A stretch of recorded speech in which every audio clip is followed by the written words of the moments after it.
आज शनिवार का दिन है, जिस दिन अपन इस दरिद्रता से मिलने के लिए पीपल के पेड़ के नीचे आए हैं। हिंदू धर्म में ये दिन पीपल के वृक्ष के लिए पूजनीय होगा। जो भी शनिवार के दिन पीपल के वृक्ष की पूजन करेगा, दूध चढ़ाएगा या मिष्ठान का भोग लगाएगा, लक्ष्मी और नारायण उसके घर में प्रवेश कर जाएगा।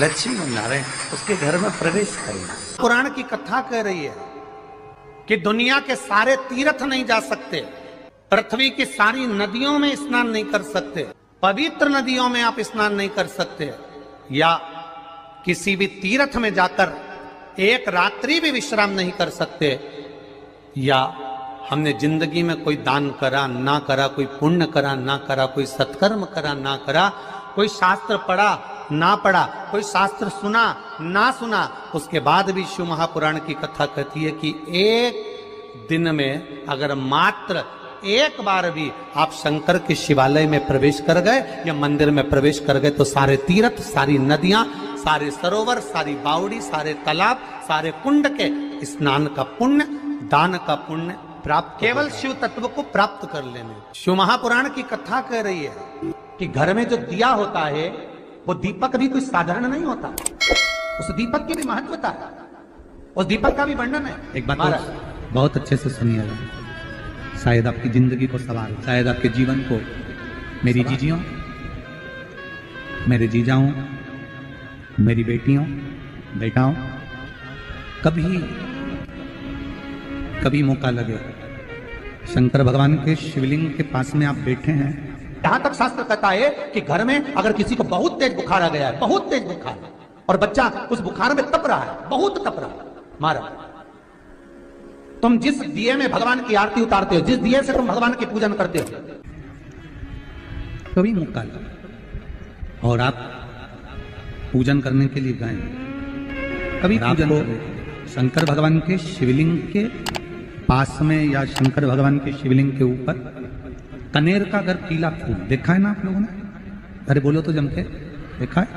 कनेर का यदि पीला फूल शिवलिंग के आसपास में या शंकर भगवान के ऊपर कहीं रखा हुआ भी दिख जाए, विषम परिस्थिति हो, बहुत हिम्मत ना हारते, कभी भगवान अकेले में एकांत में आप पहुंचे उनके पूजन के लिए, कनेर का पुष्प वहां रखा है, चाहे वो जलाधारी पर रखा हो, चाहे वो शिवलिंग के पास में रखा हो, शिवलिंग पर रखा हो, उस कनेर के पुष्प को अगर आप 5 जगह का स्पर्श कराकर अपने हृदय की बात कहकर वापिस महादेव को समर्पित कर देते हो तो भी मेरा महादेव तुम्हारे दुख का निवारण कर देगा।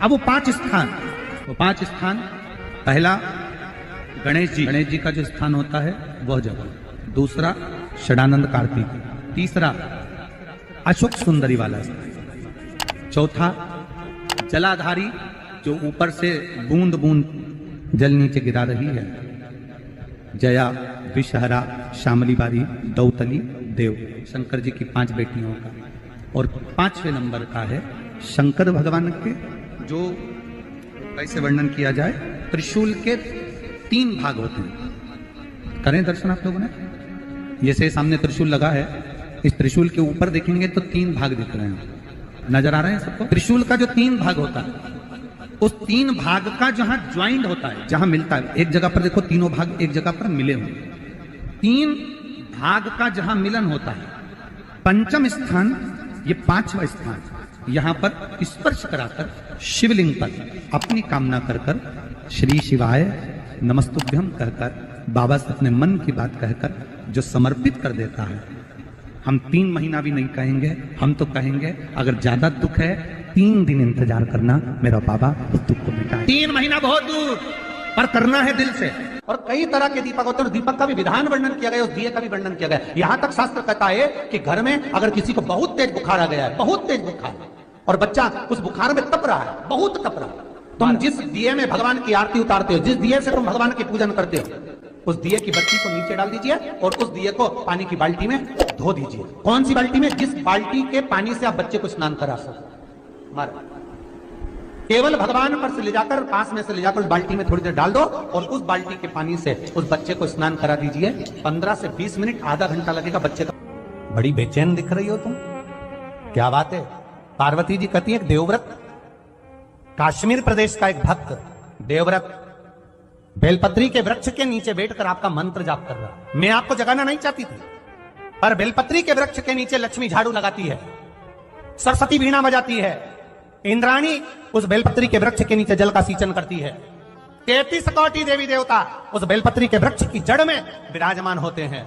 इसलिए देवव्रत एक बार पंचाक्षर मंत्र बोलता है तो वो 33 करोड़ बार गिना जाता है। ऐसा बेलपत्री का वृक्ष होता है। बेलपत्री के वृक्ष के नीचे एक बार अगर भगवान का नाम लिया जाता है तो वो 33 करोड़ बार, 33 कोटि बार गिना जाता है। एक मंत्र केवल नमः शिवाय, ओम नमः शिवाय, नमः शिवाय, ओम नमः शिवाय। फिर वही वाली बात आ गई जो पहले कथा में कहा, अपने लिए अच्छा वाला घी छाट के लाना, अच्छी कंपनी का लाना, और जब यज्ञ करने बैठे, पूजन करने बैठे, हवन करने बैठे, भगवान का तुम पाठ पूजन करवाई, पूजा वाले दुकान पे बोलना कि पूजा का घी चाहिए।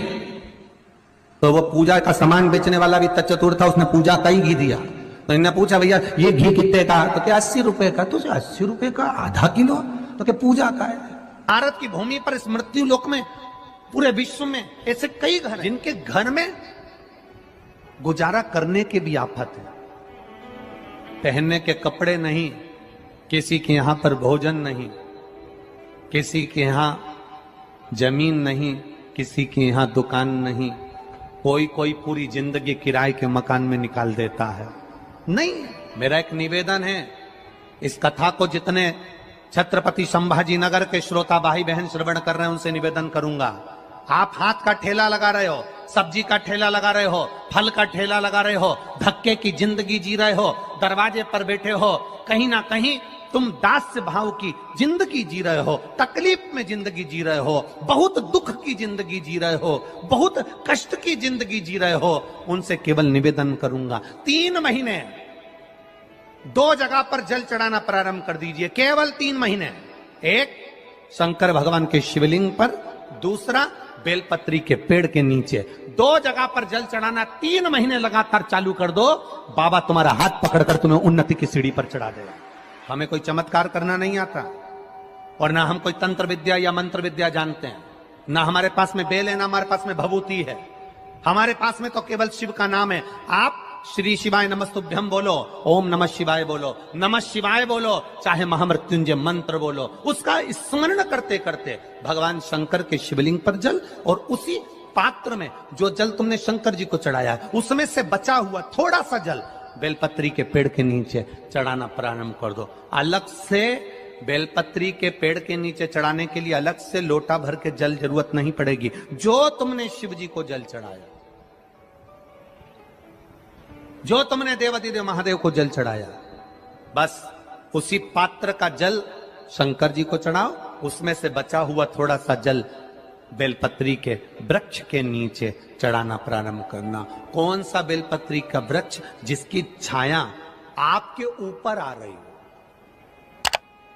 शिव महापुराण बड़ी सुंदर बात कहता है, ध्यान दीजिएगा। जिस बेलपत्री का पौधा तुम्हारे सिर का, और ये दोनों हाथ ऊपर कर लो, अपन खड़े हुए और खड़े होकर दोनों हाथ ऊपर करे, इतना बड़ा बेलपत्री का पौधा है, उस बेलपत्री के पौधे की पत्ती को कभी तोड़कर शंकर जी को नहीं चढ़ाना चाहिए। ध्यान रखना, कितना बड़ा पौधा। आप खड़े हो जाओ और खड़े होने के बाद आपका हाथ ऊंचा कर लेना, इतना बड़ा पौधा है, उस पौधे की पत्ती बेलपत्री को तोड़कर शंकर भगवान को कभी नहीं चढ़ाना। शंकर भगवान को उस बेलपत्री को, उस वृक्ष की पत्ती को तोड़ना चाहिए जो वृक्ष तुम्हारे हाथ से थोड़ा सा ऊंचा हो, जिसके लिए तुम्हें हाथ और ऊंचा करना पड़ रहा हो। जैसे एक बच्चा अपनी मां की गोद में बैठने के लिए दोनों हाथों से उचकता है, आवाज लगाता है, उचकता है, आवाज लगाता है, हाथ ऊपर करता है, तो मां उस बच्चे को गोदी में ले लेती है। उसी तरह उस बेलपत्री के वृक्ष की पत्ती तोड़ना चाहिए जिसने थोड़ी उन्नति कर ली हो, जो थोड़ा ऊंचा हो गया हो। तुम उसको पाने का प्रयास करो तो भगवान भी तुम्हें अपनी गोदी में ले ले। ऐसे वृक्ष की तुम छोटा सा पौधा, बिल्कुल जरा सा पौधा, उसी की पत्ती तोड़कर महादेव को चढ़ाओ। यदि बेलपत्री का पेड़ आपके यहाँ है और मान लो कई लोग बेलपत्री गमले में लगाते हैं या छत के ऊपर लगा देते हैं, बेलपत्री का वृक्ष जो होना चाहिए वो घर के ठीक पीछे या बेलपत्री का वृक्ष अगर पीछे नहीं है तो आप अपने घर से जब बाहर निकलते हैं तो राइट हैंड की ओर बेलपत्री का वृक्ष होना। आप जब घर से प्रवेश कर रहे हैं बाहर की ओर निकल, वो सुख का अनुभव करा। यदि घर से निकलते समय बेलपत्री का पेड़ लेफ्ट में अगर आता है, आप जिस घर से निकल रहे हो लेफ्ट में अगर बेलपत्री का पेड़ आता है तो आप 1 रुपए कमाएंगे, 1.25 रुपए खर्च होगा, पैसा हाथ में टिकेगा नहीं। घर में 10 लोग भी कमा रहे हैं तो पैसा घर में दिखेगा नहीं, आएगा जरूर, सारे काम होंगे पर टिकेगा नहीं। यदि लेफ्ट राइट भाग का बेलपत्री का वृक्ष घर में लगाओ तो घर के पीछे के हिस्से में लगाओ, और ऐसी जगह नहीं लगाना कि जहां पर बेलपत्र में गंदा पानी जाए या कोई गंदी वस्तु। 33 करोड़ देवी देवता बेलपत्री के पेड़ के नीचे सोमवार के दिन, कोई रविवार के दिन, कोई मंगलवार, कोई बुधवार, कोई गुरुवार, कोई शुक्रवार, कोई शनिवार के दिन बेलपत्री के नीचे आकर 33 करोड़ देवी देवता हो तब करते हैं, साधना करते हैं। एक बेल चौकी ऐसी होती है, शंकर पर अगर चढ़ी हुई है तो वापिस उतार कर धोकर फिर शिव को चढ़ा सकते।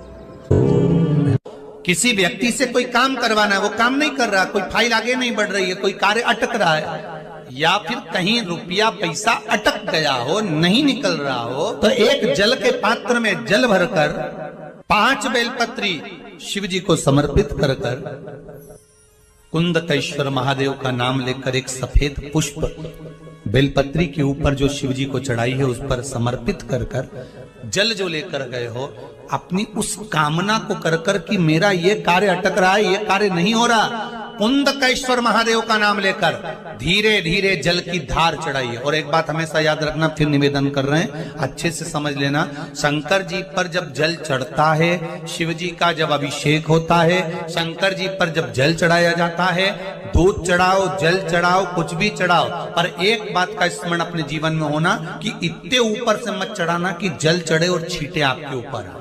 बहुत ध्यान दीजिएगा। हाँ, तो यहाँ तक वर्णन करा गया है कि शंकर जी का जल चढ़ा हुआ जहां से बहकर जाता है ना, उसको लांगा तक नहीं जाता। यहाँ लांगते हैं क्या? नहीं ना, परिक्रमा भी करेंगे तो वहीं से लौट कर वापिस उधर जाएंगे। शिव जी का जहां से जल बहकर जा रहा हो, चढ़ा हुआ जल जहां से बहकर जा रहा हो, उसको लांगा तक नहीं जाता। और कई लोग बड़े बड़े आनंद में शंकर जी पे इतनी ऊपर से जल चढ़ाएंगे तो वो छींटे पूरे अपने ऊपर आना चाहिए, शरीर पर आना चाहिए। नहीं नहीं, उसका दोष है हमारा, उसका दोष है। आप भगवान को अगर जल चढ़ाओ, दूध चढ़ाओ, तो मान लो अगर जैसे एक सरल भाषा में समझ लो और अच्छे से, कि जैसे ये शिवलिंग है शंकर जी का, ये शिवलिंग है, और आप जल चढ़ा रहे हो तो इतनी ऊपर से छोड़ोगे तो पानी का छींटा तो अपने ऊपर आएगा, पर वही जल, वही दूध, वही सामग्री आप शिवलिंग से थोड़ी सी दूरी बनाकर अगर आप समर्पित करेंगे तो बाबा उसको स्वीकार भी करते